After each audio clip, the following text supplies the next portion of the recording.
mapagpalang tanghali mga kalulu at ay ito nagpapahinga muna at walang araw, parang uulan mga kalulu. Baka tayo abutan ng ulan. Ayan. Ito nabungkal ko dito mga kalulu. At mga kalulu, mayroon akong narinig sa media mga kalulu na isang nagsabi siya kapag ano daw siya ang manalo sa pagka-presidente ay papayamanin niya ang mga katulad kong magtatanim mga kalulu. Kayo kaya'y maniwala ng mga kalulu. At paano ako kung ako yayaman mga kalulu, halimbawa ay ang mga magtatanim ay yumaman na mga kalulu. Sino ang magtatanim mga kalulu? Ay sila ba ay marunong magtanim mga kalulu? Kaya mali yung kanyang panukala kung halimbawa ay manalo man siyang totoo mga kalulu.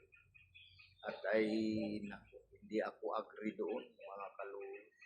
Kasi siya nga ay hindi marunong magtanim eh. Ano na lang ang ating kakainin kung puro na lang tayo ay pera.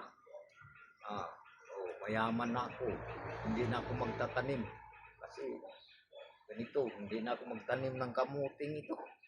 Kasi madami na akong pera eh.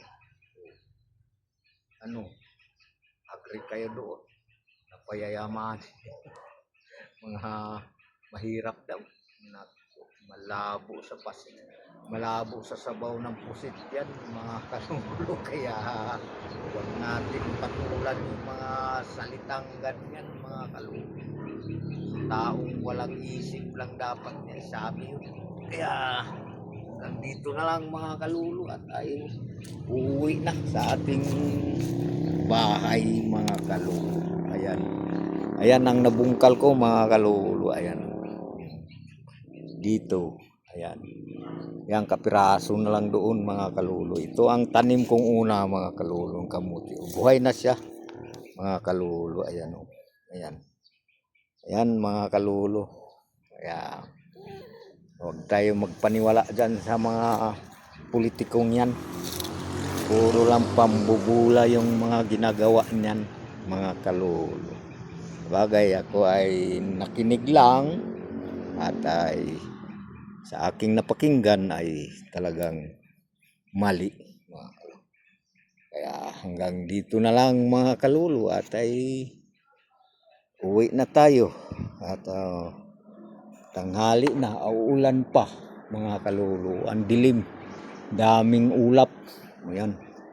Yan, yung langit mga kalulu, walang araw makita. Ayan. Hanggang dito lang. Thank you mga kalulu. Mag-like at mag-share mga kalulu doon sa aking kwento mga kalulu. Thank you.